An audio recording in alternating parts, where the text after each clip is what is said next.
Convenience and effectiveness are often mistaken for the same thing because both help us achieve results. Yet they are driven by very different mindsets. Convenient focuses on what is the easiest option right now, while effectiveness focuses on what creates the best outcome over time. While convenience often serves immediate comfort, effectiveness serves long-term growth. One is primarily concerned with preserving energy, while the other is concerned with multiplying it. A scarcity mindset naturally gravitates towards convenience because survival prioritizes immediate relief. When resources, time, or even emotional capacity feel limited, the easiest path often appears to be the safest one. It is convenience that favors consumption over creation, shortcuts over mastery, and immediate gratification over delayed rewards. An abundance mindset, however, it is willing to invest. It is willing to invest today for greater returns tomorrow. It accepts temporary discomfort because it values long-term expansion. An effective person may choose to learn a difficult skill instead of relying on quick fixes. They may cook healthy meals instead of constantly ordering fast food. They may have difficult conversation instead of avoiding conflict, or even build systems that solve problems repeatedly rather than applying temporary solutions. With convenience, you will ask, how can I avoid effort? With effectiveness, you will ask, how can this effort produce greater freedom later?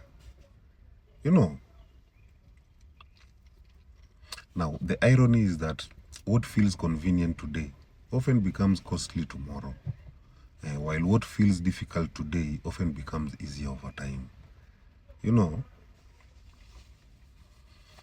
Psychologically, convenience appeals to the brain's desire to conserve energy. Human beings are naturally drawn towards options requiring the least immediate effort. While this instinct once helped us survive, modern life often exploits it through endless comfort and instant gratification.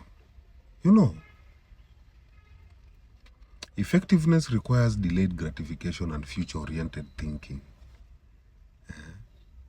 It asks the brain to tolerate temporary discomfort in exchange for greater capability.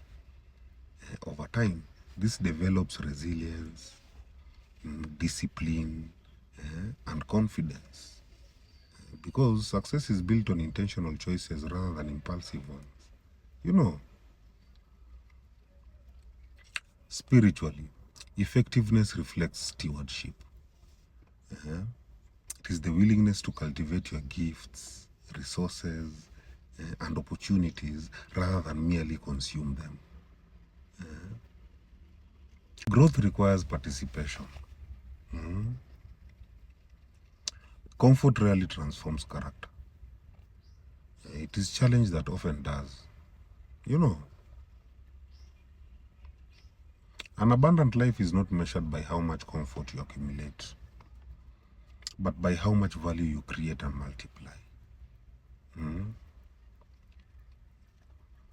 In short, convenience and effectiveness are not enemies, but they serve different purposes. Convenience solves today's discomfort, while effectiveness builds tomorrow's possibilities. Convenience satisfies the need for immediate relief, while effectiveness develops long-term resilience. Effectiveness reflects a commitment to growth over comfort. So choose convenience when it serves recovery, but choose effectiveness when building your future. A life centered on comfort may feel easier today, but a life centered on effectiveness creates opportunities that comfort alone can never provide. May people heal. Heal.